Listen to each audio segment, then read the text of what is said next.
귀한 장소를 허락하여 주셔서 아멘. 하나님 모두에게 편안한 마음으로 귀한 정말로 강의를 들을 수 있도록 은혜 베풀어 주심에 감사를 드립니다. 아멘. 수고한 손길에 하나님의 만복으로 세워주시고 아멘. 우리 모두 각자의 심령에게 성령의 기름으로 부어주셔서 아멘. 귀한 말씀을 잘 깨달을 수 있는 은혜를 더하여 주시옵소서. 아멘. 감사 우리 목사님 우리에 함께 하시고 주여 그 말씀들이 우리의 생명의 말씀이 되어지도록 복되게 해 주시옵소서. 아멘. 감사하고 예수님의 이름으로 축복하고 기도드립니다. 아멘.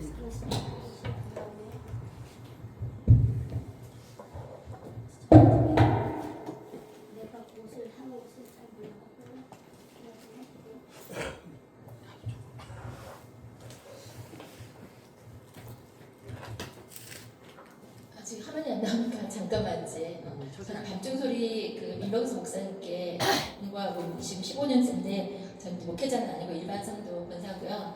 그래서 이제 총무로 일하고 있는데 많이 배웠고 그래서 실력은 없지만 그냥 목사님들이 챙겨주셔서 다 왔어요? 이거 빨리 해줘야 되네. 하렵니다. 근데 이제 오늘 제가 하는 강의는 지난달에 최승남 목사님께서는 그 이제 원론적인 강의 하셨어요. 계시록 쭉 하시던 거. 근데 오늘은 저는 이제 성도다 보니까 그 언론에서 별책 부록 같은 강의를 하나 전해드릴 거예요.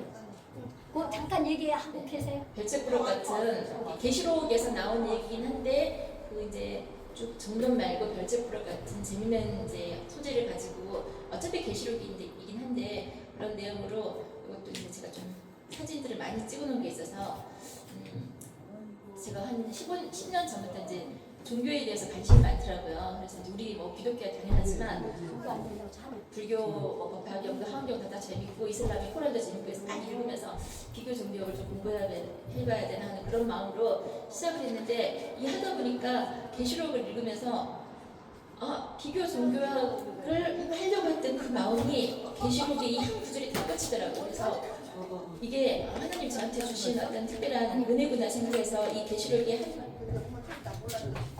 이 구절을 가지고 오늘은 1시간 반짜리 강의를 할 거거든요. 근데 목사님 12시 40분을 해주시면 안 돼요? 40분을 할게요. 네. 왜냐면 시간을 정했으니까 12시 40분. 네. 나름대로 맞춰봤는데 짧아지면 뒷부분이 놓치니까. 여기 처음 해주시면 안 돼요. 됐다. 화면 앞에가 좀 꺼주시면 안 돼요. 지가 별로 안 와서 괜찮아요. 괜찮아요. 자, 제가 오늘 주제로 잡은 것은 용이에요. 용. 우리 계시록 12장에 보면, 그러니까 용하면 우리는 별로 이제 그렇게 크게 관심이 없었는데 계시록 12장에 보면 계시록은 전 아주 온통 용에 대한 얘기가 가득 찼더라고요. 근데 특히 계시록 12장부터 용에 대한 이야기가 쭉 나오는 거여서 용이 뭘까라고 생각을 하다가 이제 그 제가 좀 공부해놨던 비교 종교하고 이 용하고 딱 연결하니까 그냥 아까 딱 맞는 거예요. 그래서 이제 제가 오늘 잡은 제목은 타 종교와 용이에요. 그러니까 우리 기독교가 보는 용, 성경이 보는 용과 다른 종교들이 용을 어떻게 해석하는지에 대한 자료를 연구한 거예요. 그래서 제가 큰 제목은 타 종교와 용이었는데 이 한 400페이지짜리 PPT를 만들면서 마지막 제가 내린 결론은 용은 세상 말로 포주다. 포주 어떤 의미인지 아시죠? 그리고 이 각 종교의 여기 부처라든지 뭐 마리아라든지 뭐 유교의 뭐 동자라든지 이슬람 이런 모든 다 그런 다른 종교 창시자들은 용의 포즈에 얼굴 마담들이었다라는 게 제 결론이었어요. 이제 이 PPT를 다 듣다 보시면 이제 이해가 되실 거예요. 그래서 이름이 그 제목이 좀 싸하긴 한데 그런데 이게 그래도 어필이 좀 될 수 있는 제목이라서 제가 이 제목 들어가 봅니다. 왜 용은 모든 문명에 존재하는가? 자, 우리 용이란 실체 동물을 본 적 있으세요? 없잖아요, 실은. 근데 한 번도 본 적이 없는 용을 전 세계 모든 사람들이 용에 대해서 알고 있어요. 동양인 동양대로, 서양인 서양대로. 그래서 여기 위에 보면은 동양적인 용, 밑에 보면 서양적인 용. 그리고 요즘 아이들이 매스미디어 문명에 보면 텔레비든 뭐 책이든 영화든 용에 대한 얘기들이 이렇게 가득 차 있거든요. 그래서 왜 이렇게 용에 대해서 사람들이 본 적도 없는 상상의 동물들에서 모든 사람들이 용에 대해서 열광을 할까? 용에 대해서 이렇게 알고자 할까? 그런데 우리 성경이 뭐라고 용을 표현하는지 12장 3절, 계시록 10장 3절 보니까 커다란 불구녕 한 마리가 있는데 일곱 머리와 10뿔이 있고 10장 9절이 제가 이 PPT를 만들게 된 가장 큰 계기에 대한 말씀이었거든요. 큰 용이 쫓겨나니 그는 마귀라고도 하고 사단이라고도 하고 하는 옛뱀, 곧 온 세상을 미혹하던 자라. 여기 보니까 큰 용을 뭐라고 했어요? 마귀라고도 하고 사단이라고도 하고 옛뱀이라고도 하는 거예요. 저는 이 한마디에 딱 꽂히는 거예요. 그래, 용을 찾자. 용의 정체를 찾자. 이런 생각이 들었어요. 우리 옛뱀 하면 생각나시죠? 이 뱀 누굴까요? 하와를 유혹하던, 하와에게 선악과를 먹게 하던 그 옛뱀 있었잖아요. 근데 요즘 얼마나 좋은 시대냐. AI로 그림 딱 만드니까 바로 만들어지는 거예요. 자, 근데 저는 뱀을 왜 이렇게 그렸냐. 자, 뱀이 저주를 받아서 기어다녔단 말이에요. 그럼 저주받기 전에는 기어다니지 않았을 거 아니에요. 걔가 걸어다니든지 날아다니든지 뭔가 다른 방법이 있었을 거예요. 그리고 그가 아름다웠고 사람과 친할 수 있을 만큼 그렇게 지혜로웠고 멋있었다는 뜻이에요. 그럼 근데 계시록에 보니까 용을 잡아본 옛뱀이라는 거예요. 용의 실체는 바로 옛뱀이었다는 거죠. 그래서 이 옛뱀은 하와를 유혹하던 그 옛뱀이 창세기에 시작된 그 옛뱀의 역사가 마지막 계시록에서 사단으로 마귀로 나오게 됐다라는 게 이제 저의 큰 주제예요. 근데 글을 또 잡아보니 뭐라 그래요? 사단과 마귀다. 그럼 영적으로 그냥 뱀의 역사를 가지고 있지만 용의 역사를 가지고 있지만 사단 마귀라는 뜻이에요. 그러면 이 뱀, 용, 사단 마귀가 창세기에 한 번 나타나고 계시록에 다시 마지막에 나타나고 끝이었을까요? 그렇지 않죠. 사단 마귀라면 창세기부터 지금까지 우리의 모든 인간들의 삶에 용, 사단, 마귀는 늘 함께 있을 거라고 생각을 했어요. 근데 자, 우리나라 부산백과사전을 찾아보니까 뭐라 그러냐면 용은 상징적인 의미의 한상의 동물이지만 거대한 뱀의 형상을 지니고 있으며 초자연적인 능력을 지니고 있다는 점이 공통된다. 부활과 재생의 힘을 가진 자연 생명력을 가졌던 동물로서 숭배되던 뱀이 신격화되어서 형상화된 거라고. 세상에서 만든 두산 백과사전도 용과 뱀이 다른 동물이 아니라 큰 뱀이 신격화가 되어서 만든 형상화된 것이라고. 그 세상의 지식서들도 뱀과 용이 같은 존재라는 것을 알려주고 있더라고요. 그리고 한국 민족문화 대비과 사전을 봐도 용은 인류 모든 문명 사례 발상에서 다 나타났고 특히 용은 물을 지배하는 주신으로서 왕권과 왕위를 상징한다고 나와 있어요.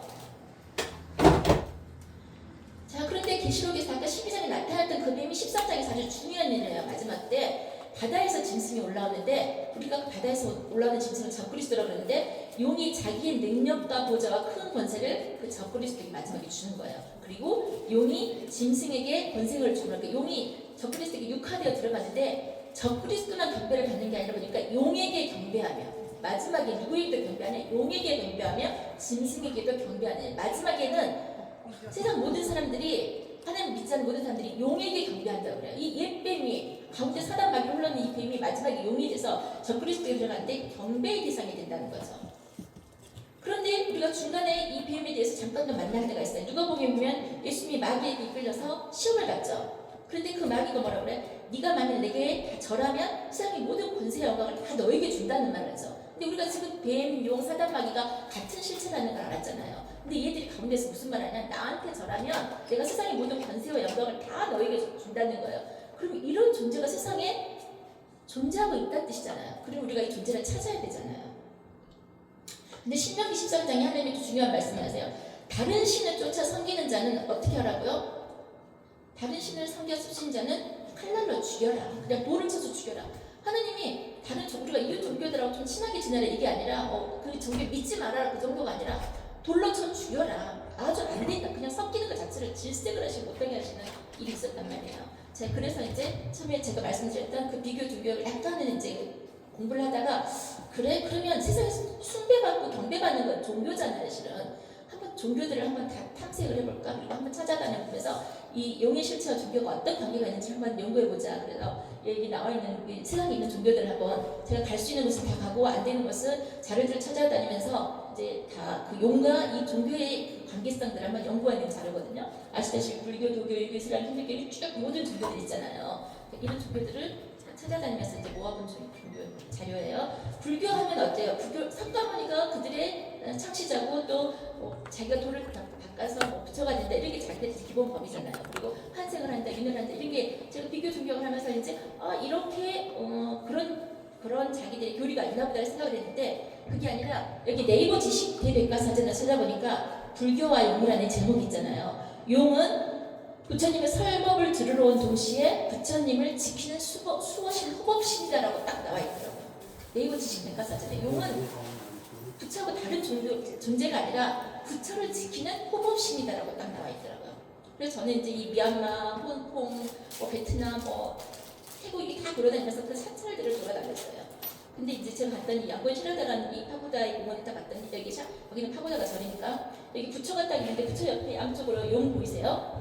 우리나라는 뭐 저렇게 대놓고 하진 않는데 이 동남아 쪽은 가까이 가서 사진을 더 찍었더니 이제 그 나라식의 어떤 용이 사진이 보이더라고요. 그리고 이제 뭐 그거 설법책 같은 거나 우리 설명서 보면은 다 거기다 뱀 용이 이렇게 또아리를 틀고 있는 거예요. 그 이제 사진 자료가 제가 많으니까 빨리빨리 넘어갈게요. 그리고 여기 부처상 앞에 이렇게 뒤를 돌아서 앉아 있는 거 보니까 뱀이 또아리 틀고 있는 이런 것들이 있더라고요. 그리고 이제 지나가다 또 보니까 이게 가운데 부처는 보이는데 뒤에는 낯설은 모습이잖아요. 뭐지 뱀이 또아리를 틀었는데 위에는 약간 호불호 같은 거 저런 게 우리나라에는 없는데 이게 뭐지 하고 이제 와 찾아보니까 이것도 그 대원사에서 나오는 인도 신화의 그러니까 뱀은 부처의 수호신이다. 그래서 이 뱀의 이름이 이 뱀의 이름이 무찰리라는 뱀인데 이 뱀이 이제 부처가 돌을 닦을 때 막 비바람이 치고 천둥번개가 치니까 뱀이 자기가 자기 또아리를 틀어서 거기다 부처를 앉혀놓고 자기 날개를 펴가지고 이 부처를 지켜준 수호신 역할을 처음 했다는 거예요. 그래서 그때부터 이 무찰리라는 이 신은 이 뱀은 부처의 수호신이 된 거예요. 근데 이게 이 미얀마에서만 본 게 아니라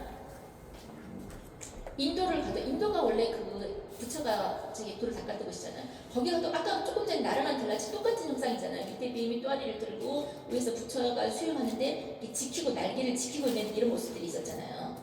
그렇게 이제 개념을 세워보니까 그 동남아에 있는 대부분의 부처들은 대부분이 99.9%가 다 부처가 단독으로 있는 게 아니라 다 그 뒤에든 옆에든 용이나 뱀이 따라붙었다는 거예요. 이 부처 뒤에도 보면 뭐가 보이세요? 뱀이 뒤에서 그러니까 왜 있으면 수호신이니까 있는 거예요. 부처를 지키는 수호신이니까. 그래서 큰 절들이 보면은 이렇게 더군다나 너무 성경적인 게 저 부처 뒤에 보면은 7머리 뱀이야. 뱀도 그냥 한 마리 뱀이 아니라 이 왼쪽에 있는 파란 뱀도 그 사원을 지키는 가장 앞에 그냥 다 이렇게 뱀이 보이는 거예요. 그리고 여기는 이제 미얀마에서 우리나라라면 경전을 지키는 그런 또 절이 있거든요. 경전이 우리나라로 말하면 이렇게 팔만대장에 받은 경전인데 그런 경전들 앞을 경전을 지키는 판이죠. 그 앞에도 뱀이 이 말씀을 지키고 우리로 말하면 성경 말씀을 지키는 게 불법을 그 불교의 이 문서를 지키는 게 뱀들이라는 거예요. 그리고 태국 사원을 가도 우리나라에는 7머리 뱀이 별로 없잖아요. 근데 이 동남아 쪽은 여기 숫자 세어봐 하나 둘 셋 넷 다섯 여섯 7머리 뱀이 부처를 지키고 있는 거예요. 그리고 태국 치앙마이 가도 아주 거대한 뱀들이 있죠. 다른 나라들을 돌아다니는데 제가 참 신기하게 생각해 7머리 뱀을 이렇게 지키고 있지라는 생각을 늘 했어요. 지금 이제 사진 자료를 넘어갈게요. 뱀이 여기도 양쪽으로 검정 그 용들 보이시죠? 이 앞에도 가까이 들여다보면 다 양쪽으로 뱀들이 왓다노 사원에서 뱀들이 보여요. 치앙마이는 이것도 그냥 눈꽃처럼 보이지만 가까이 가서 보면 용을 형상화해 놓은 거 보이시죠? 그리고 다른 이 사원들이 앞에 보면 다들 이 처마 밑으로 쭉 내려오는 용 보이세요? 그러니까 부처를 지키고 이 사원 절을 지키는 게 다 용 뱀들이라는 게 여기도 가운데 안 보이는 거죠? 가운데 부처 보이고 위에 7머리 용 보이시죠? 그리고 이제 좀 더 신랄하게는 이런 부처는 보면 몸을 뱀을 감고 있는 부처에서 머리에다 이렇게 7머리 뱀을 붙여놨잖아요. 여기 옆에 수행하시는 스님 옆에도 양쪽으로 뱀이 지켜져 있죠. 이렇게 동남아 사원들을 돌아다니다 보니까 아주 거대한 용들 뱀들이 그냥 꽉 차 있는데 이들이 부처의 수호신이라는 거예요.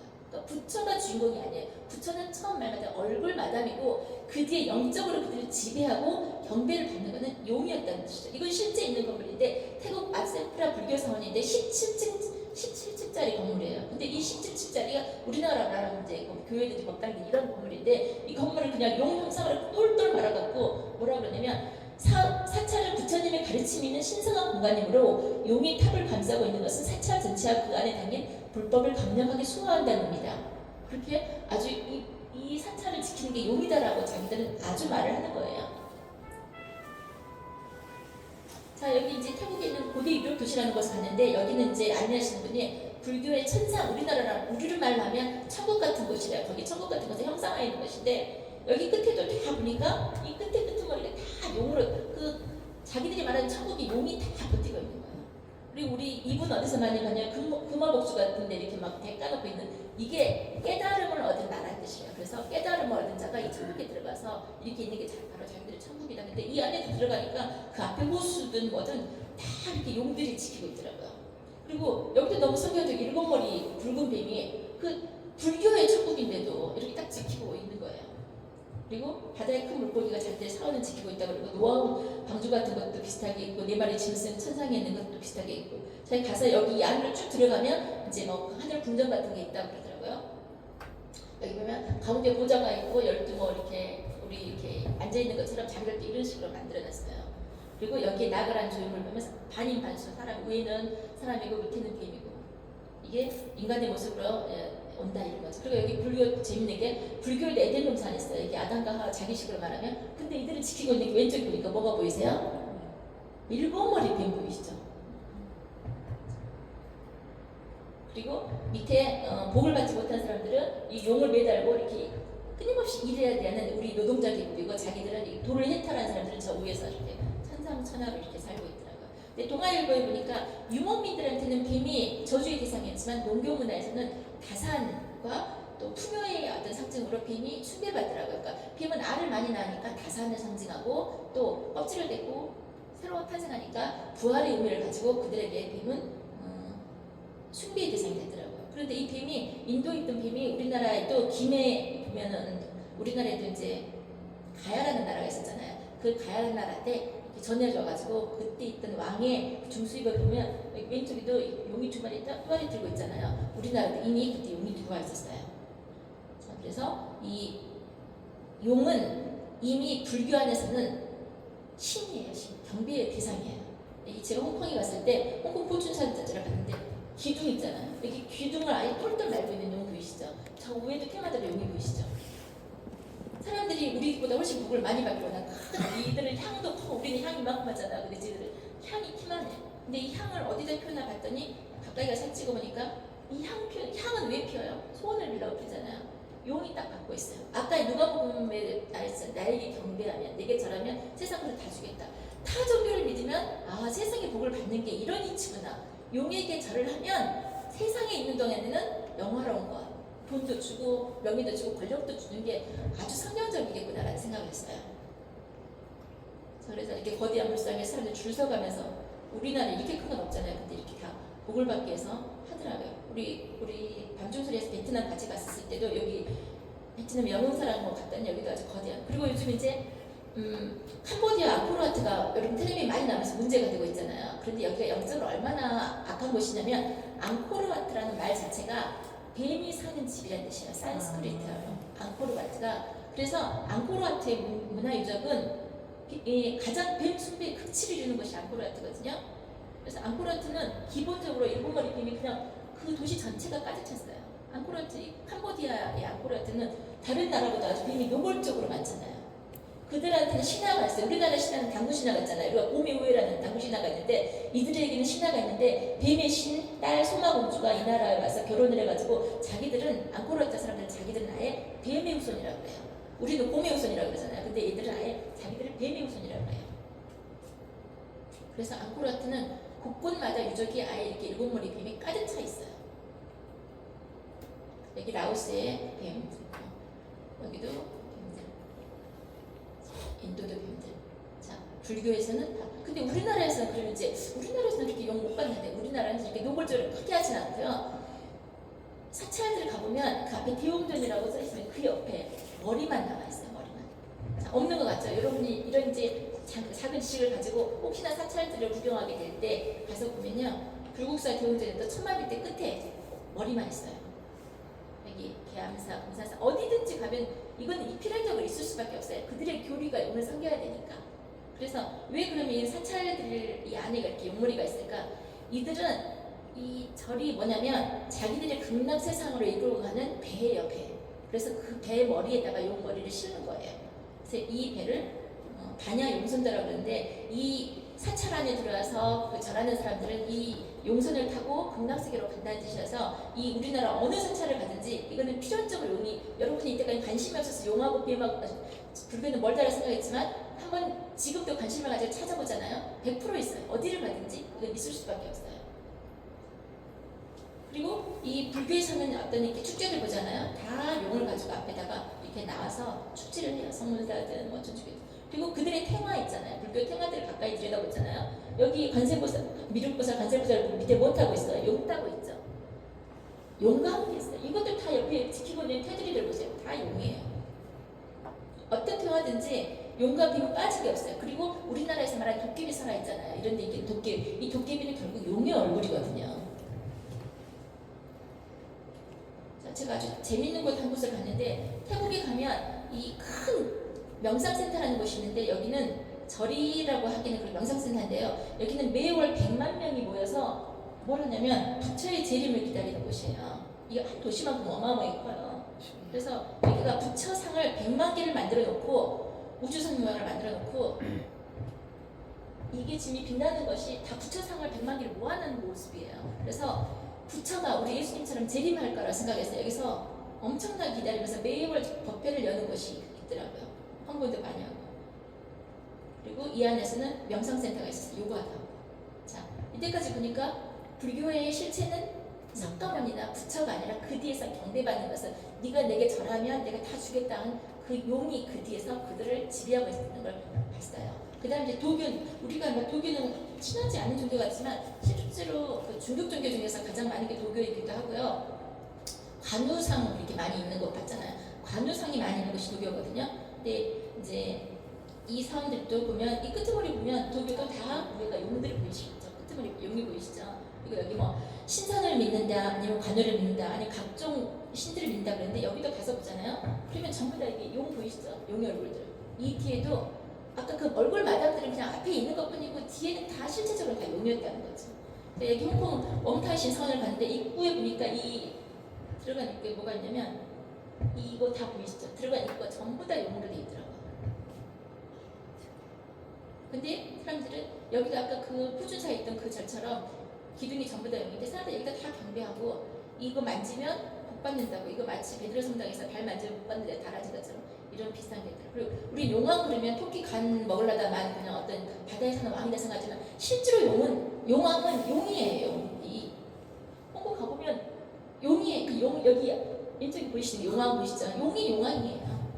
근데 우리 창세기 보면 탄닌 그 바다에 있던 큰 괴물을 용이라고 해석하시는 거 있잖아요. 그러니까 용이 주로 또아리를 틀고 있는 게 어디냐면 바다에. 각 신화마다 다 어디 가냐면 바다에서 또아리를 틀고 있어요. 자, 만모사원이라는 갔는데 여기 가운데 보면 뭐가 있어요? 관우 사진 있잖아요. 관우 사진인데 여기가 이제 복을 받기 위해서 향을 피우고 이런 곳이 있었는데 각종 귀신들이 다 모여요. 근데 각종 귀신들이 왕쪽 오른쪽으로 들어가니까 다 귀신들이 있는데 저 끝에 뭐가 하나 보이더라고요. 그래서 저게 뭐지 하고 가까이 가서 봤더니 용. 마지막에 그 사원에도 끝에 절정에 있는 것은 용이더라고요. 용이 이 귀신들을 다 통해서 용이 결국은 경배를 거기도 받더라고요. 근데 제 웃기자고 하는 소리인데 거기서 제일 힘이 센 사람이 누구냐면 청소부 아저씨. 그 용의 얼굴을 막 걸레를 닦고. 자, 여기 세이브의 도교상을 받아요. 용.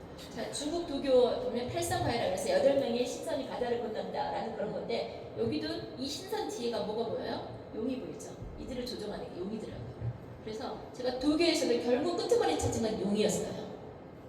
자, 유교 하면은 누구 생각나세요? 공자 생각나죠? 공자가 뭐 인의의 제사, 우리 조선시대 때 다 우리나라 유교 전체였잖아요. 제사 지내고 이런 거 있잖아. 그러면 여기는 공자의 사상을 믿나라고 생각했죠. 천지 여기 안명의 유림촌연합회 회장은 성균관대에서 우리나라 총 유교 본부장 제일 높은 사람 유림 성균관대 이분이 뭐라 그러냐면 용은 신덕, 정신세계를 의미한다. 하늘의 덕, 사람의 덕 이런 게 모두가 하나가 된 게 용이다. 그래서 자기들은 여기 용은 사람을 삼키는 악마가 아니야. 사람을 도와주는 상스러운 동물이야. 여기 경상일보에서 나오는 이 신문 내용이에요. 꿈의 용을 보면 길몽을 여기고 왕을 용으로 생각하지. 해서 이 유교에서도 용은 아주 신비롭고 숭배의 대상이더라고요. 그리고 이게 안동에 가면 유교라는 데가 있는데 여기 생사를 할 때 도깨비 스티커를 알려준 거예요. 제가 아까 조금 전에 말씀드렸죠. 도깨비 얼굴을 바로 용의 얼굴을 형상한 거예요. 그래서 중국인은 유교 사원들을 가잖아요. 그 끄트머리가 전부 다 용이에요. 어떤 이 사원에 가면 이 사람을 존경하고 섬기는 것 같지만 이 겉에 테두리에 다 용이죠. 저기다 가서 사람들이 경배하지만 결국 누구한테 경배하는 거야? 용에게 경배하는 거야. 용이 아까 그 13장 기술 13장에 보니까 용에게 경배하고 짐승에게 경배한다고 그랬잖아요. 그 부처에게 경배하러 갔다고 하지만 실제로 그 경배를 받는 건 영적인 용이 경배를 받더라고요. 여기도 향을 피우는데 다 용이 받더라고요. 베트남에 가면 아주 재밌는 종교가 하나 있어요. 까오다이교라고 혼합 종교인데 여기 가면은 사람들이 하얀 옷을 입고 다 경배를 하는데 이 지금 기둥마다 다 뭐가 용이 또아리를 들고 있죠. 근데 여기 주 재단을 보면 여기는 모든 성 이 가운데 천지신명, 부처, 예수님 뭐 다 한꺼번에 다 놓고 섬겨요. 그럼 다 놓고 섬기니까 이들만 섬기냐? 이 가에 또아리를 들고 있는 것 저 안에 있는 거 다 뭐가 같이 있어요? 다 용이 보이죠. 용을 섬기는 거예요. 그들이 어떤 종교를 하든지 그 안에는 전부 다 용만 있더라는 거예요. 그래서 지금 불교, 도교, 유교를 다 왔다 갔다 했는데도 용이었어요. 제가 지금 불량기 때문에 너무 더워서 땀이 많아요.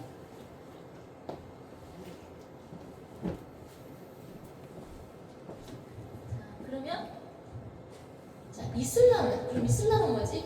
이슬람은 우상 숭배를 못하게 하잖아요. 그래서 어떤 우상도 세우지 않잖아요.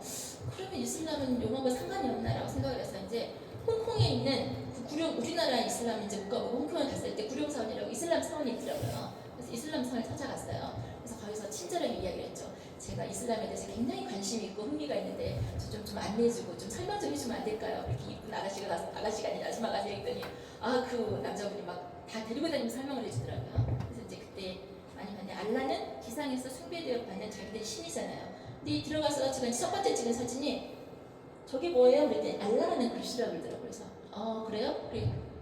그리고 와서 자료를 찾아보니까 알라라는 글씨 자체가 이게 이제 자기들이 이슬람처럼 알라라는 글씨 썼는데 뭐하고 형상이 비슷해요? 네.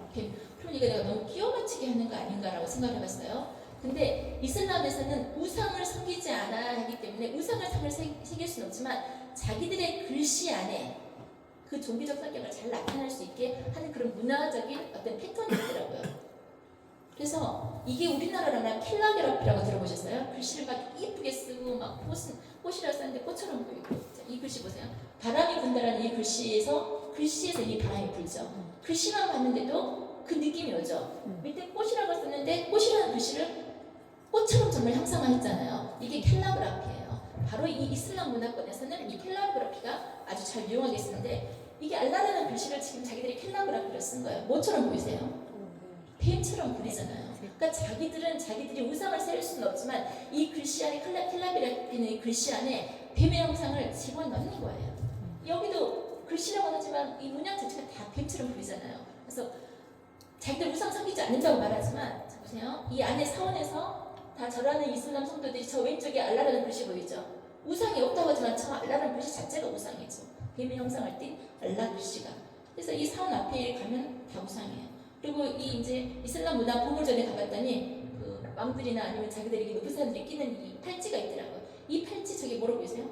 마카라라는 바다에서 나오는 용처럼 그런 괴물의 모습을 이렇게 팔찌를 껴서 자기들 장신구를 쓰고 있더라고요. 그래서 이들 또한 용에 대해서 굉장히 친화적이고 자기들 모습을 용으로 다 보이고 있더라고요.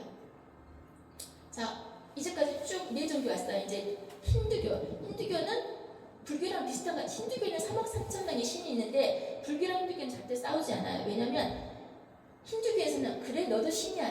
3억 4천 명 중에 하나의 신이야 너도. 그래서 싸우질 않아요. 자, 힌두교에 들어가면 이 세 명의 신이 있어요.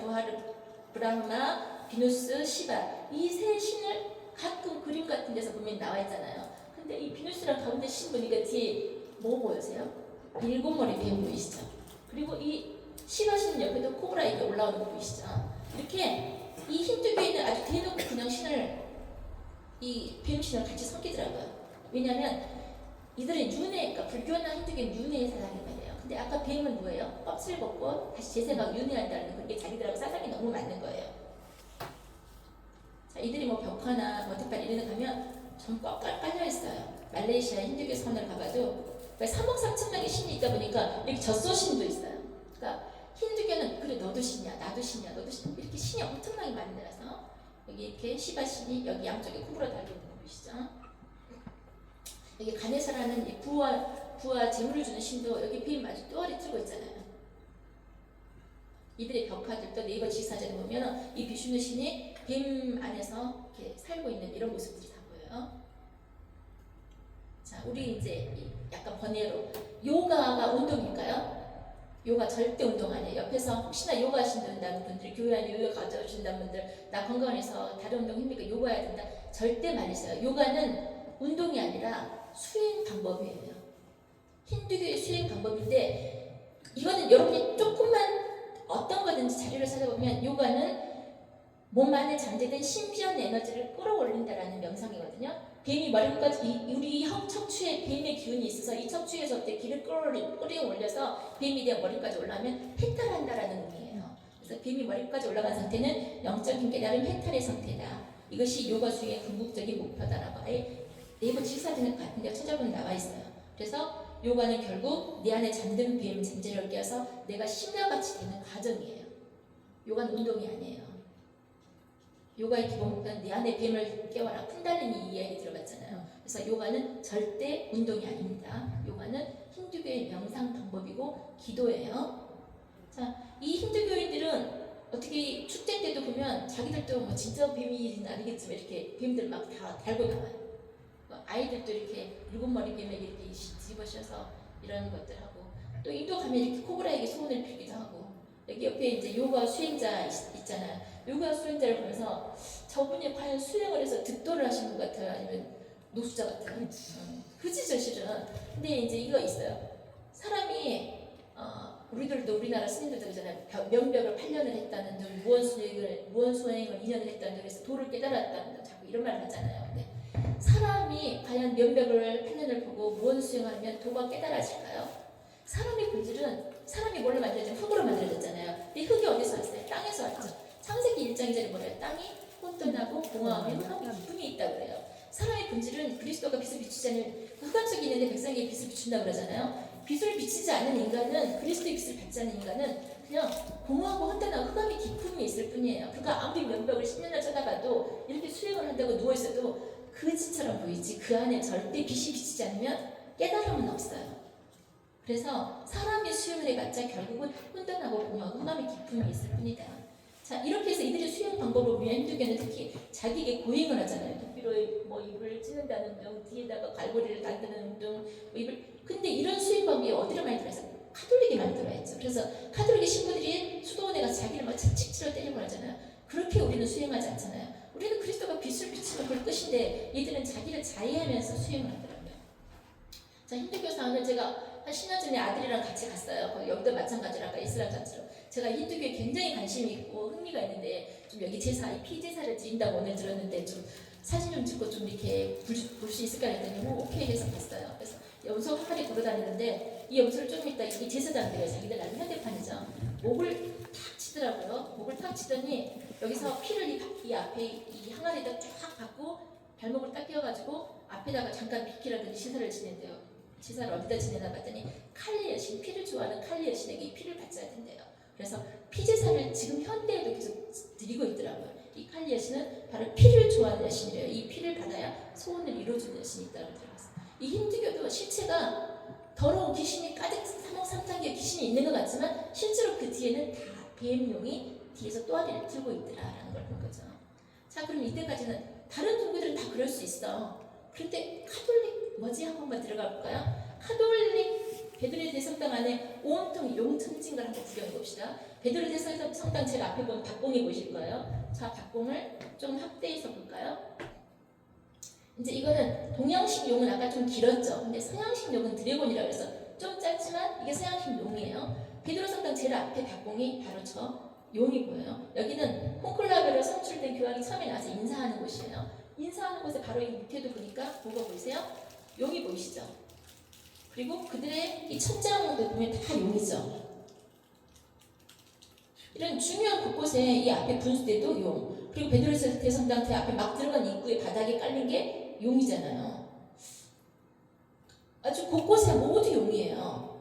뭐지? 왜 용일까라는 생각, 그러니까 이제 아시았던 분들이 있을까요? 거기가 많다는 건 아셨을 건데 왜 용을 교회라고 막 천주교회 안에 가지고 들었을까? 저게 뭐지라고 생각해 보셨을 거 아니에요. 이거 이제 베드로 성당 앞에 올라가는 이 청계 여기도 이 안에 뱀의 형상이 들어있거든요. 그래서 이제 막 자료를 찾다가 교황 그레고리시 13세요. 이 주화에도 보면 앞에는 자기 얼굴인데 뒤에는 용의 이 모습을 뒤에다가 딱 만들었단 말이에요.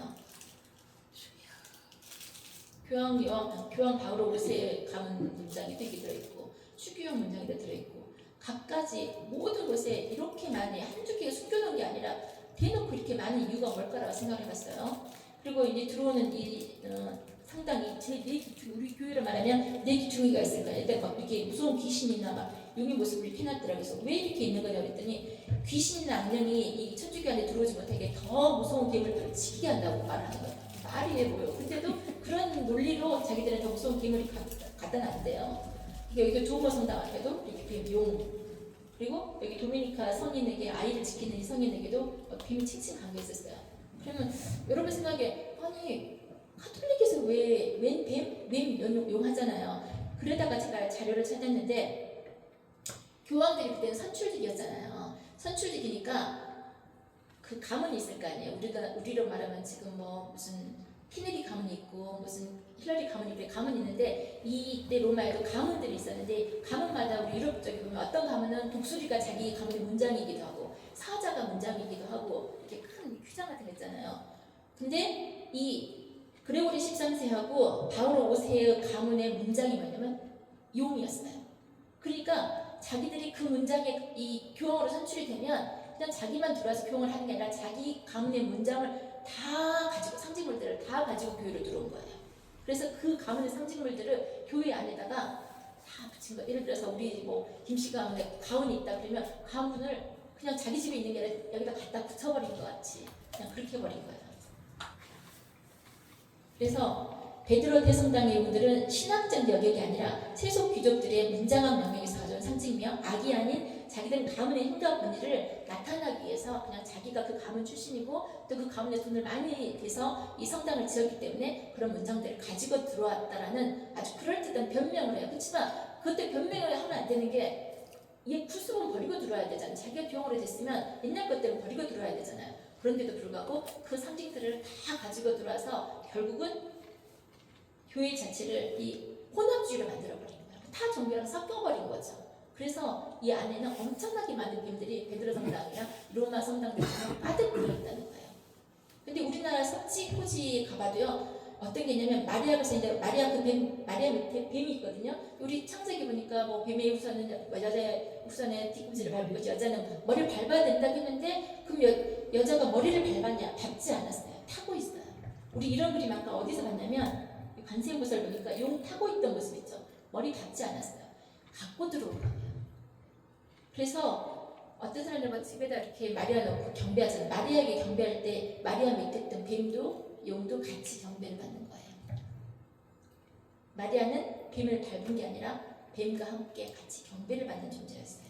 여기 한문화 신문을 찾아보니까 교황은 용을 가지고 들어온 이유가 자기의 권위를 더 돋보이게 하기 위해서 자기가 더 힘있는 가문의 사람이고 자기의 권위를 하나님으로부터 얻은 게 아니라 그 용 문장을 가지고 들어옴으로써 자기 가문이 이렇게 힘이 있고 내가 용의 권세를 가졌다는 이런 의미로 용이 가지고 들어왔다 그래요.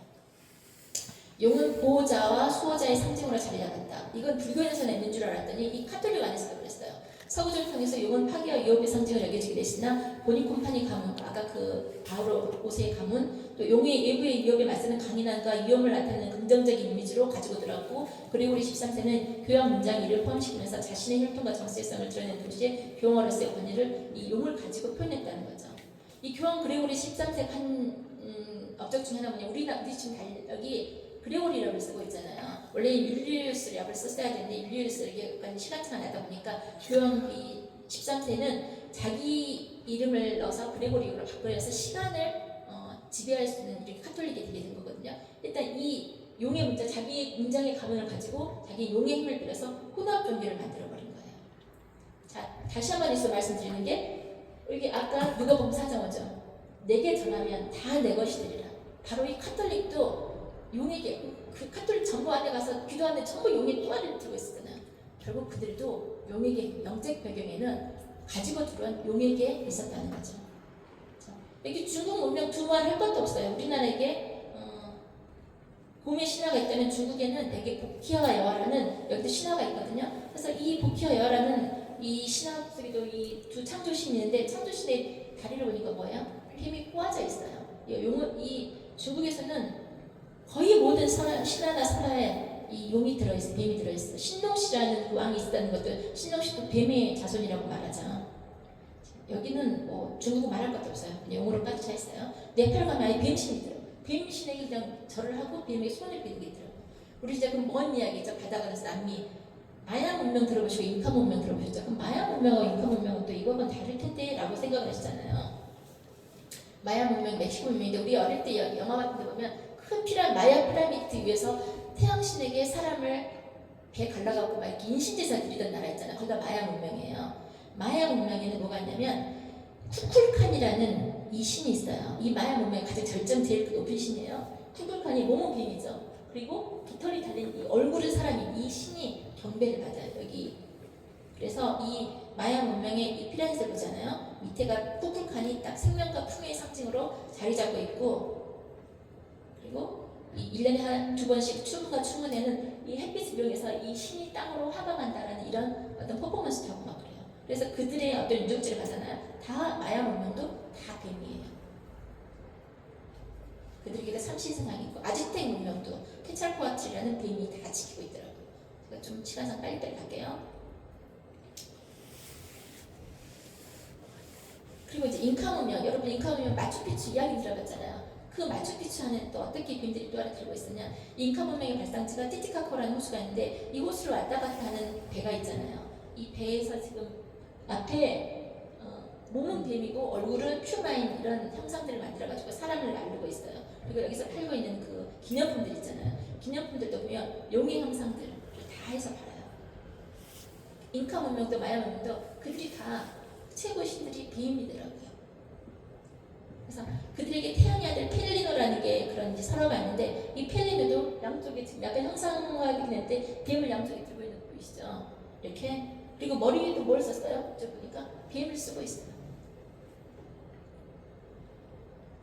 우리가 이제 잉카까지 못 가, 제가 미국까지 갔다 왔는데 잉카까지 못 갔는데 우리나라 중앙박물관에서 잉카 문명전을 한번 한 적이 있었거든요. 그래서 아들을 데리고 거기 가서 이제 그들의 문명에 대해서 이제 사진을 찍으면서 이 펠리노라는 신은 하늘의 땅과 땅속의 뱀이 합쳐진 신이래요. 그러니까 자기들이 섬기고 있는 신이 하늘과 땅의 뱀을 합쳐놓은 신인데 이 신을 믿더라고요.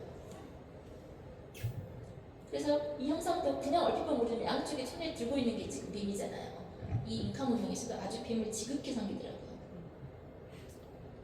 그들의 모든 문명 가운데 이거 지금 입에서 다 뱀 나오고 있는 거예요. 인물의 왼손에는 뱀과 서로 상식된 지팡이 들고 오른손에 오직에 있으면 입에서는 뱀이 나오는데 이는 신의 모습을 형상한 것이다. 국립중앙박물관 태양 잉카 문명전에서 태양의 아들전에서 이렇게 있었어요. 그리고 그들의 신전에도 가보면 용 머리들 하고 뱀 머리들 보이시죠? 그들의 신전에도 다 용들이 또아리 들고 있더라고요. 여기 용 뱀이 나와서 사람 잡아먹고 이런 거 있잖아. 이런 거 다 또아리 들고 있더라고요. 그럼 이제 우리 아주 익숙한 이집트 제가 못 가봤어요. 대신 우리나라 국립박물관에서 이집트 문명전을 한 적이 있었거든요. 그래서 이제 거기 있는 사진을 다 찍어봤는데 이집트는 여러분들 너무 잘 아실 거예요. 파라오 하면 여기 뭐 여기 있어요? 코브라 있잖아요. 파라오는 자기가 신이라고 그러는데 파라오가 경배를 받는 것처럼 파라오가 뒤집어 쓴 이 가면 앞에 뭐가 있어요? 뱀이 있잖아요. 그렇게 알고 그 안에 들어가서 사진을 찍기 시작하는데 이집트 문명은 온통 뱀이었어요. 우레우스 코브라 여신, 그대의 왕이 쓴 왕관 앞에 있는 뱀들, 그리고 여기 영생과 치유의 상징 이렇게 그들이 부활하고 미이라는 이유가 뭐냐면 다시 부활할 거라 생각해서 미이라를 만들잖아요. 근데 이 미이라에도 온통 뱀으로 가득. 벽화도 전부 다 뱀. 여기 태양신나 머리에 뒤집어 쓴 것도 이 코브라 또아리 들어 있는 거 보이시죠? 그리고 그들이 만들어놓은 이 자기들 유물들 있잖아요. 네덜란드의 국립박물관에 있는 이 세 유물들 보면 이시스, 호루스, 세파레스는 신들 이야기 들어봤잖아요. 그 신들이 다 뱀이에요. 박물관에 다 전시되어 있는 것들이 다 뱀이더라고요. 우리가 그냥 텔레비에서 볼 때는 막 이쁜 배우들이 나와서 아닌 것 같았지만 실제로 자기들의 박물관을 가보면 전부 다 그들의 원형이 전부 다 뱀이더라고요. 보이시죠? 머리에 이거 아까 이렇게 달 쓰고 있는 것 같아도 실제로 벽화나 그들의 유물들은 전부 뱀이라는 거예요.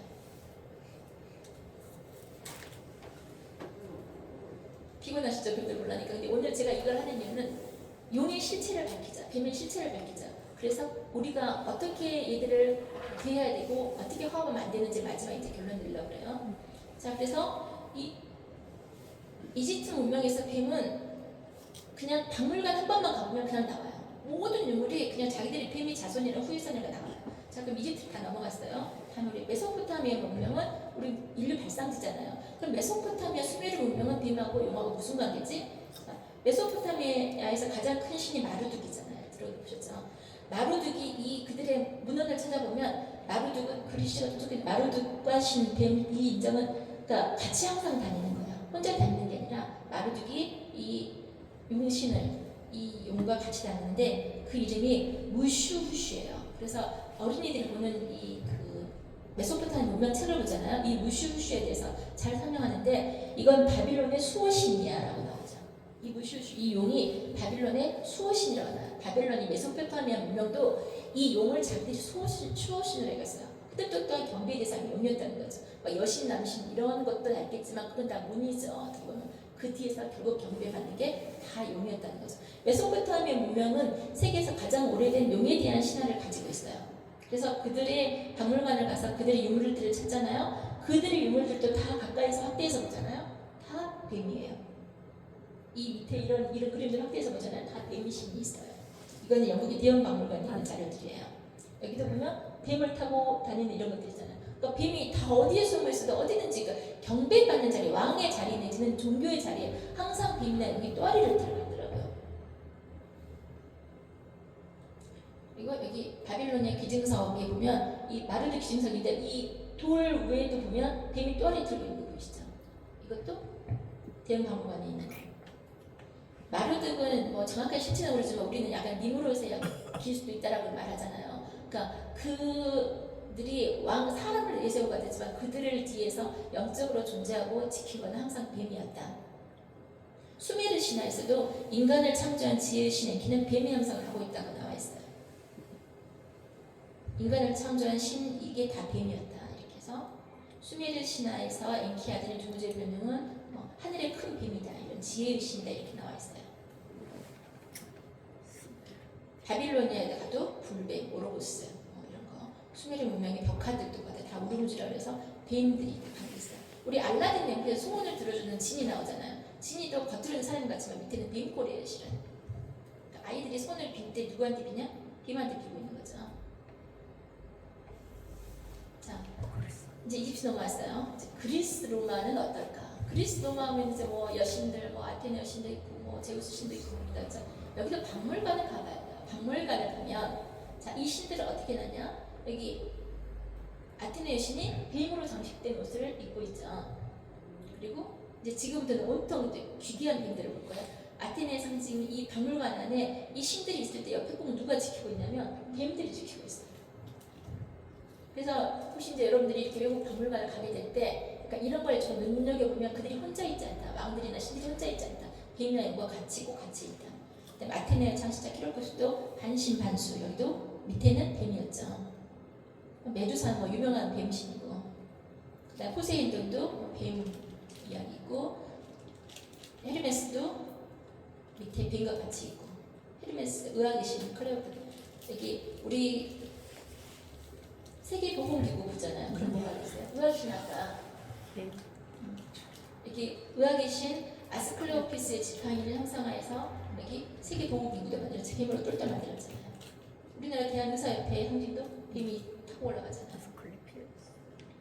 티폰 신, 헤르메스 신. 그러니까 텔레비에 나오는 그런 배우들이 하는 그런 그리스 로마 신화 말고 박물관에 가서 보는 신화들은 온통 뱀이라는 걸 알 수 있어요. 이런 뱀들이 정말 흉측하잖아요. 이렇게 큰 뱀들이 이들이 영적 지배자들이라는 거죠. 아테네의 큰 뱀, 신화에 나오는 뱀들, 이기도의 뱀들. 여기 제우스는 이 크로노스의 제우스는 옆에다 항상 이 아래다가 뱀을 똘똘 말고 있는 이 모습으로 같이 가지고 있어요. 자, 그럼 우리 그리스 로마 신화 지나갔어요. 북유럽도 있잖아요. 그리스 로마는 남쪽이고 북유럽에는 관심 별로 없잖아요. 근데 덴마크, 노르웨이, 스웨덴 이쪽으로 다 북유럽 신화가 있거든요. 우리 토르 영화 본 적 있죠? 막 들고 나온. 거기 이제 북유럽 신화예요. 그 북유럽 신화는 세상을 이그드신라라든지 미드가르드라든지 뭐 그렇게 이렇게 막 분류를 해야 상중하로 나누는데 이들 신화에 또 가득 들어있는 게 용뱀이에요. 지하를 다스리는 뱀 세계가 있다. 이 가운데를 이 파란 뱀이 지키고 있어서 우리아를 가지 못하게 한다. 요르문간드라는 이 뱀은 북부 신화에서 등장하는 거대한 뱀인데 악신 목회 두 번째 신이며 이 마지막 때 가장 큰 힘을 발휘하고 토리를 죽일 수 있는 신이다 이렇게 막 나오기도 해요. 여러분 뱀들이 막 흉악하잖아요. 이게 조그만 뱀들도 아니에요. 북유럽 뱀들은 또 엄청 크더라고요. 알았어요? 자, 미트라교 들어보셨죠? 태양신 숭배하는 거. 미트라도 박물관에 가서 본 자료들 보면 몸을 똘똘똘 뭐가 갖고 있어? 다 뱀이 갖고 있어. 그럼 여기서 미트라한테 가찰할 때 누가 이 경별도 받아? 일단 뱀들이 받는 거예요. 자, 그럼 이제 이 큰 것들 다시는 갖고 이게 오세아니아 이게 작은 지방들 보면 무지개 뱀이라서 이들도 뱀을 섬기고 있더라고요. 또 호주에서는 뱀은 세계 창조자라고 다산을 상징한다고 호주에 가면 호주 원주민들은 저렇게 뱀신을 바위를 새기고 뱀을 섬기고 있어요. 라틴 아메리카의 원주민들도 뱀신을 섬겨요. 아까 말했듯이 농경에서는 뱀은 다산과 풍요와 또 부활의 상징이기 때문에 아메리카, 애리조나, 호피족들도 다 뱀을 섬겨요. 이제 가깝게 일본 신도 가끔 가셔본 적들이 있으시죠? 신도는 뭐 각종 잡신들이 있고 조상신도 있다 그러는데 신도도 가까이 가서 보면 이후에 뭐가 있어요? 이쪽으로 보이세요? 뱀 용머리들이 보시죠? 저처럼. 그 신도 가서 이렇게 약수물 떠먹으러 가까이 가보면 그 약수물 어디서 나오고 있어요? 용의 입에서 나오죠. 그래서 사람들이 여기서 물 떠먹잖아요. 이건 거의 신도들마다 가면 앞에가 뱀 모양 형상 다 있고 여기 물 떠먹는 데 가면 다 용수라고 그래서 이 수도 파이프를 아예 용 형상이 여기 밑에 넣어갖고 여기서 사람들이 우리 약수물 떠먹듯이 용물 떠먹게 만드는 거예요.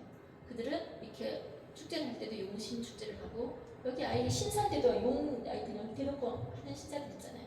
위에 이렇게 또아리 틀고 있는 뱀머리, 용머리 이렇게 형상해놓고 대놓고 하는 데가 거의 많은 게 그리고 우리나라가 아까 그 옥여신이 있었다면 여기는 아마테라스 여신이라고 이 일본 창조 신화거든요. 그 여신도 결국은 뱀 타고 있어요. 머리가 아프시죠? 용 많이 부여해서. 자, 그런 이제 무속 종교에서는 용을 어떻게 표현했을까? 용왕제 많이 들어오셨죠? 무당들도 그러고 절에서도 그렇고 용왕이 아까 제가 뭐라고 그랬어요? 토끼 간 빼먹으려는 바다에 사는 왕 아니라고 그랬죠? 실제로 용이에요. 용왕이에요. 용은 상상의 동물이지만 바람과 물을 지배한다고 한국 민속문화대백과에 나와 있더라고요. 근데 우리가 창세기 1장에도 나와 있고 이사야에서도 이 탄닌을 바다의 큰 짐승이라고 표현하는데 용, 악어, 뱀으로 번역하기도 하더라고요. 그래서 이사야에서도 이렇게 물리치는 거 있잖아요. 그래서 이들이 약간 상경적이다. 왜냐하면 각 나라의 용들이 다 우리 사람 바다를 주제로 살고 있더라고요. 이건 이제 불교 테마하고 좀 다른데 무속도들, 무당들 집에 가면 이런 거 거기에 막 붙어 있잖아요. 근데 그런 그림들도 어김없이 용이나 뱀들이 다 같이 숭배를 받아요. 인간 신앙에서 우리나라 각 지역마다 막 제주도 가면 제주도 신화 있고 아니면 강원도가 강원도 신화 있는데 이들도 다 밑에는 뱀이에요. 이 문화 원형 백과사전 보잖아요. 여기 용태부인이라고 보면 용태부인도 밑에는 뱀이에요.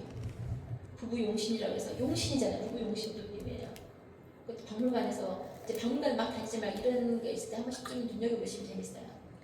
그냥 명리학 이것도 약간 이거 불교와가 다르게 이것도 약간 그 주술적인 거잖아요. 이들도 다 뱀을 타고 있어요. 우리 용왕하고 옥황상제 왼쪽이 용왕 오른쪽이 옥황상제인데 용왕은 당연히 용이니까 용을 타고 있는 거고 옥황상제도 의자 뒤에 다 못 달고 있어요. 용 달고 있어요. 그래서 옥황상제 천지신명이 빕니다. 다 용에게 비는 거예요. 제주도 신화에서 보면 다 용. 그리고 우리 청학동 아시죠? 경남 뭐 하동에는 청학동에 들어가는 입구에서부터 뭐가 있냐면 저 위에 왼쪽이지 여기 좀 물고 있는 용이 화면이 조금 더 어두워서 잘 보일 텐데 청학동 입구에부터 용이 있거든요. 자 여기 청학동에서 뭐 모시냐 한웅 당군 막 이런 거 모신다고 그러잖아요. 그들도 한웅 당군한테 가서 이렇게 절하는 줄 알았더니 그들 안에도 결국은 다 용이에요.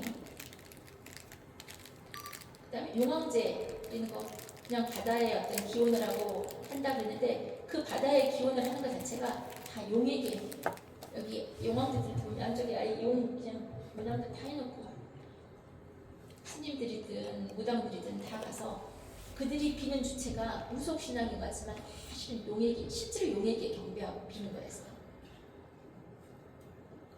그런데 이런 용왕제나 기우제 같은 거를 단순히 저 무속들만 드린 게 아니라 강릉에서 비 안 올 때 막 무속 이런 거 산신 용왕제라든지 기우제 드리잖아요. 여기 보면 저 끝에기 나무 막대기 보이세요? 용이죠. 그 형상화에서 얼핏 몰랐지만 이게 지금 시행사 군단의 행사를 한다는 거예요. 이런 용왕제나 기우제를. 무당집에 가서 이 용뱀 형상화가 당연히 있는 거고 다른 타 종교들도 뭐 이런 용왕제 이런 건 되게 많이 있더라고요. 빨리 가기 위해서. 뱀과 문명은 또 하늘을 튼 뱀이 자기 꼬리를 뭉치에 몸뚱아리를 원으로 만든 것을 영원함을 상징해서 영원한 생명을 상징하기 때문에 이 세상 종교들은 뱀이나 용을 너무 좋아하는 거예요. 자, 우리나라에서도 용 그러면 용 꿈꿨다 그러면 복권사라고 그러잖아요. 그리고 태몽으로 용 꿈꿨다 그러면 큰 사람 되려나 보다 그러죠. 임금의 얼굴을 용안이라고 그러죠. 또 임금이 입는 옷은 용포라고 그러죠. 그러니까 용은 최고의 상징, 최고의 권위를 나타내잖아요. 그때 다시 한번 누가 보고 말씀드리면 네가 나에게 경배하면 내가 다 주겠다 그랬죠. 바로 용이 그 본질이에요. 자기한테 경배하면 왕이 됐든 신이 됐든 뭐 다든 다 주는 거예요. 그러니까 세상에서 다른 종교를 믿으면 세상적인 복을 받는다는 게 성경적인 것 같아요. 우리나라 좋은 거 다 용안, 용포, 용비 다 이렇게 말하잖아요. 자, 여기서 이제 제가 재밌는 주제로 하나 들어갈게요. 이때가 다 종교에 대한 얘기를 했잖아요. 근데 그럼 종교를 안 믿으면 될 거 아니야. 내가 절에 가서 절 안 하면 되고 이슬람 가서 안 하면 되고 그럼 난 용하고 만날 일이 없잖아 라고 생각을 하잖아요.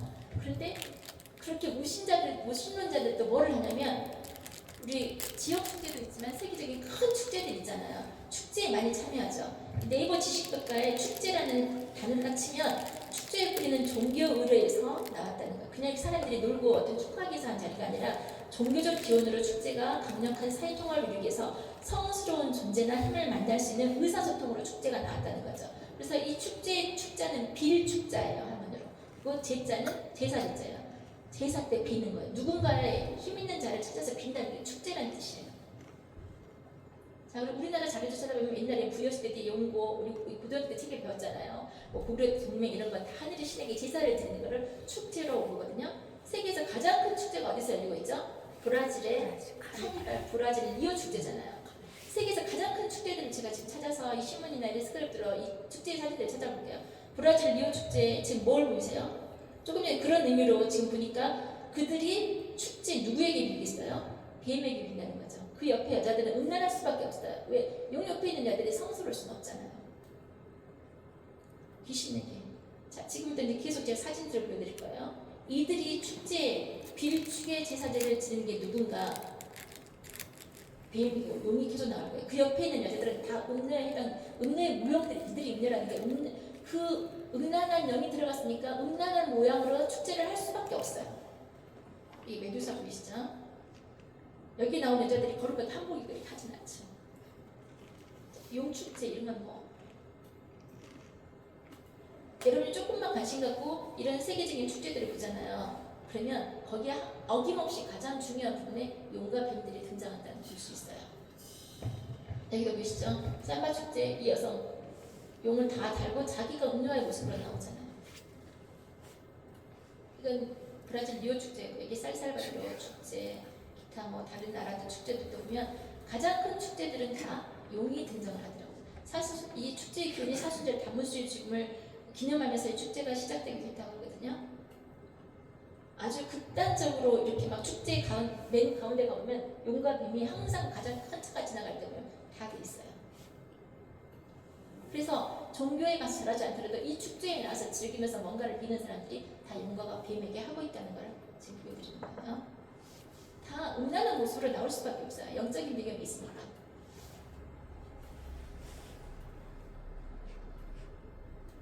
그런데 이때 보면 뉴스에 나오죠. 콘돔 폭탄이 일어난다. 카니발 때는 콘돔이 막 신에 막 뿌려지는 거예요. 영적으로 음란하니까 육체적으로 음란한 상태가 되는 거예요. 8,900만 개를 무료 그러니까 브라질 카니발 축제 때는 콘돔을 8,900만 개를 무료로 배급한다. 그렇게 음란한 그날 저녁의 행사가 결국은 사람들을 다 음란하게 만들어버리는 거죠. 이게 도미니카 공화국의 귀신 축제들. 이들의 얼굴이 결국 다 용의 얼굴이거든요. 중국 축제들. 다 중국 하면 더 말할 것 같아요. 일본 호노르 축제들도 용이 주인공이죠. 볼리비아 디아블로라는 말 자체가 악마라는 뜻이잖아요. 디아블로 축제들. 거기에 어김없이 등장하는 용의 얼굴들. 중국은 뭐 더 말할 것도 없죠. 용 축제인 거. 여기 막 용 또아리처럼 막 하는 축제도 있잖아요. 우리나라도 용의 기원에서 이런 용 축제 같은 거 많이 하죠. 하다못해 롯데월드를 가도 롯데월드에서 카니발을 열잖아요. 카니발 때 형상은 애기들이 보는 것 같지만 결국 용의 형상이에요. 그래서 우리 롯데월드에서 카니발 할 때 축제 지날 때 보면 용차가 지나갈 거예요. 자, 그럼 이런 모든 것들을 제가 이제 모아서 하고 싶은 얘기가 뭐냐면 아까 그 불교에서 불교 사원에서 재림을 기다리던 100만 명의 그 성도들이 모여서 성도가 이제 불교인들이 모여서 재림을 기다린다 그랬죠. 각 종교들마다 재림 사상이 다 있더라고요. 우리만 재림 사상이 있는 게 아니라 그게 힌두교든 그게 불교든 다 재림 사상이 있더라고요. 어떻게? 적그리스도가 결국 우리는 계시록에 적그리스도가 등장하잖아요. 근데 그 적그리스도가 등장했을 때 우리는 그가 적그리스도인 걸 알아보는데 유대인들은 그를 메시아라고 그러잖아요. 근데 각 다른 종교들도 메시아를 기다려요. 어떻게 기다리냐? 천주교는 재림을 실은 믿잖아요. 천주교는 외계인 중에 누군가 구슬주고 올 거라고 믿고 있어요. 그리고 이 시아파, 수니파, 이 이슬람들도 12번째 이맘인 이 메시아가 올 거라고 믿고 있어요. 그래서 이 아미디자르라는 이 이란의 대통령은 앞으로 12번째 이맘이 나타날 건데 그가 7년 평화협정을 맺어줄 거고 마지막 때 아잘라라는 그 적을 물리쳐서 세계를 평화로운 세계를 만들 거라고 아주 기독교적하고 비슷한 그런 재림관을 가지고 있어요. 그래서 이게 AI를 만든 그림인데 마지막 때 이 이슬람의 종말과는 예수랑 자기들의 12번째 이맘이 같이 한 편이 돼갖고 이 에코는 다잘이라는 이 악마를 물리치고 나면 자기들이 이슬람으로 이 세상을 평화롭게 통일한다는 이런 재림관을 가지고 있어요. 자, 그러면 부처에는 재림관이 뭐냐? 미륵불, 앞으로 오실 그런 부처가 있다는 거예요. 그래서 조로아스트교의 영향을 받았지만 일단 그들도 앞으로 다시 오실, 새롭게 오실 부처가 있다. 그래서 메시아를 기다려요.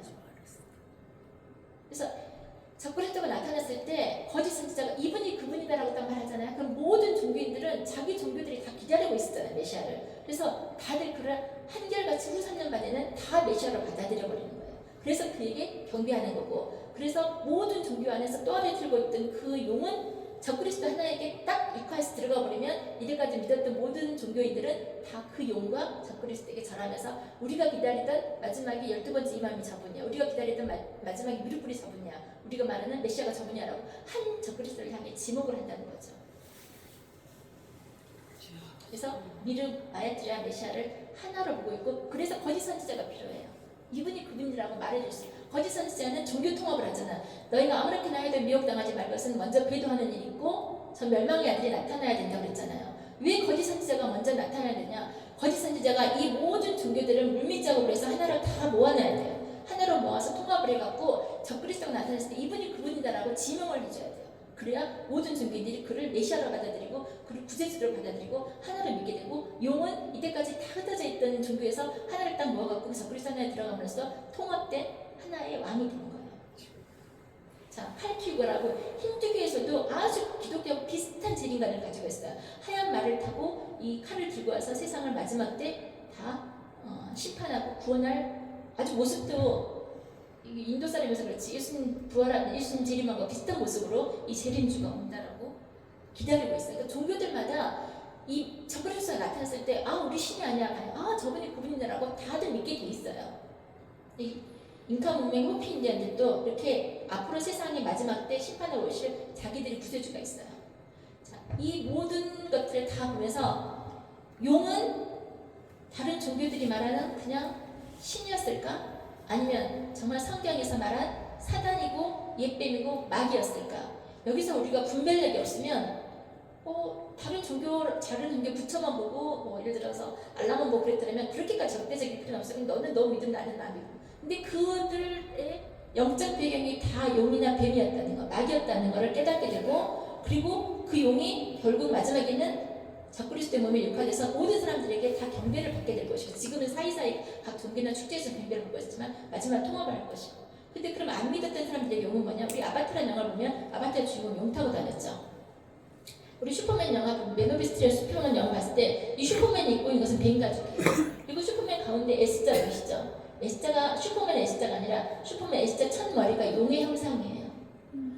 이 대중문화 안에도 이미 용은 축제에 참가하지 않고 종교에 가지 않더라도 우리 슈퍼맨에게 열광하잖아요. 이런 영웅이 나타나서 뭔가 세상을 좀 휘어잡아주길 바라잖아요. 아바타 같은 그런 영웅을 기다리잖아요.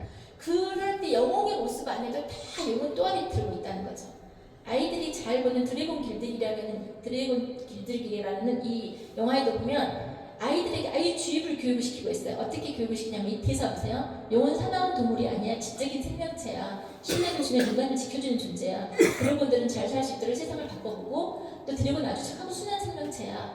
너에게 너만의 드래곤은 자기를 믿어주면 이렇게 사람을 지켜줘. 해서 아이들에게 종교를 갖지 않은 아이들이 세상 문화의 믿음에 대해서 용에 대해서 아주 친근감을 갖게 만드는 영화 어떤 문화를 쉽게 받아들이고 있어요. 애들은 뮤직비디오 봐도요. 뱀 아주 쉽게 나오겠어요. 그래서 이 하나님 안에서 용에 대해 제대로 알지 못하면 그냥 현대 문명 속에서 우리가 친구 되는 용처럼 생각해버리고 애들이 착각할 수 있다는 거죠. 자, 근데 이 용이 지금 어디까지 들어왔냐? 2013년 WCC 대회 있었죠. WCC 대회 첫 장면이 타종으로 시작을 했거든요.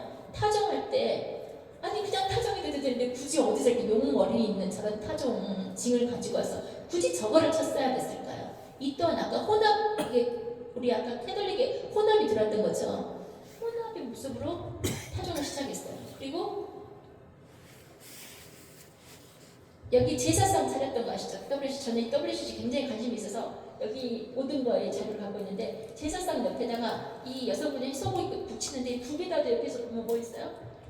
이 용문양 없는 북 갖다 쳐도 되잖아요. 그때도 굳이 용문양 있는 북을 갖다 쳐요. 그 동방전교에서 오신 분 지팡이 들고 오는데 용문양 있는 지팡이 들고 나오시더라고요. 그래서 마지막 무대가 뭐였어요? 모든 종교를 하나로 모두 평화롭게 지내자고 우리 다 손잡았단 말이에요. KCIP 대회가 세계 종교 연합대회라는 게 한국에서 열리는데 여기도 뭐 목사님부터 시작해서 뭐 독일 불교 다 모여갖고 여기 하얀 가 쓰신 분은 민족 종교에서 무당 대표로 나오시더라고요. 이런 분들이 다 모여서 종교는 다름도 아름답다. 틀리지 않다. 달라도 된다. 그리고 종교인 화합돼야 한다 말이에요. 그리고 여기들이 뭐라 그러냐면 전 세계적인 분쟁을 극복하고 희망을 주려면 종교인들이 손을 잡아야 된다. 자, 우리가 이때까지 용에 대해서 쭉 보면서 그들의 실체는 용이었어요. 용은 사단과 마귀라고 그랬어요. 그러면 이웃 종교랑 손을 잡는 게 단순히 이웃 종교랑 손을 잡는 걸까요? 아니면 용의 실체를 우리 안으로 혼합 종교처럼 끌어들이는 걸까요? 왜 계시록에 자꾸 하나님이 비교하는 교회들을 보고 음녀라고 자꾸 말을 하잖아요. 아니 그냥 왜 다른 종교를 믿었다고 음녀라는 건 바람난 여자라는 뜻이잖아요. 그러니까 내 여자가 아니면 바람이 나든지 말든 상관없어요. 예를 들어서 불교가 용을 믿든지 말든 상관없어요. 그럴 때 예수님이 아내야 된 신부인 우리들이 다른 종교랑 손을 잡는다는 거는 외간 남자랑 바람 피는 것 똑같잖아요. 그래서 음녀라고 자꾸 표현하시는 거예요. 그 음녀의 신랑의 주체가 누구냐? 부처가 아니에요. 용이에요.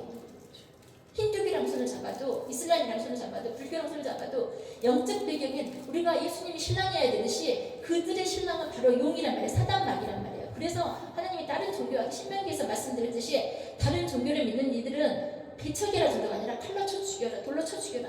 하나님이 질색을 하시는 거예요. 왜? 내 신부를 다른 놈이 뺏어갔는데 그 뺏어간 놈이 용이기 때문에. 자, 마지막에 계시록 13장 보니까 바다에서 짐승이 올라오죠. 바다에서 올라오는 그 짐승에게 누가 들어간다고? 용이 들어가서 그에게 경배한다고 그랬어요. 이 13장 다 같이 읽어볼까? 빨간 줄만. 용이 자기의 능력과 보좌와 큰 권세를 그에게 주었더라.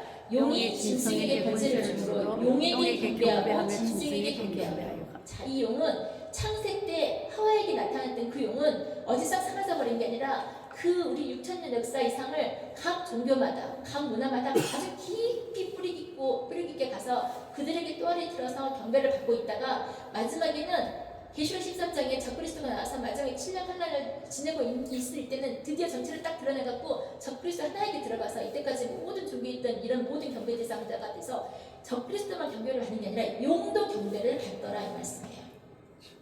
그래서 우리가 하나 되자, 종교 통합하자 이 말은 곧 우리가 사단 마귀를 섬기는 다른 말이에요. 아까 카톨릭 안에 들어왔듯이 어떤 핑계도 될 수 없어요. 용 아래 하나가 되는 종교들에서 이들과 손을 잡은 것은 단순한 이웃 종교와 손을 잡은 것이 아닙니다. 큰 뱀, 옛뱀, 사단과 손을 잡는 것입니다. 그래서 그들은 음녀이고 가증한 무리가 됩니다. 우리 마지막 뒤투중이 되는 조건 중에 가장 첫 번째가 뭔지 아세요? 여자로 인하여 더럽히지 아니한다는 말이 나오죠. 그 여자로 인하여 더럽히지 않는다는 말, 육체적으로 이 말이 아니라 거기서 말하는 여자 누구예요? 음녀예요. 다른 종교와 혼합하지 말아라. 여자로 인하여 더럽히지 말아라. 이 말이에요. 그래서 음녀가 되지 말아라.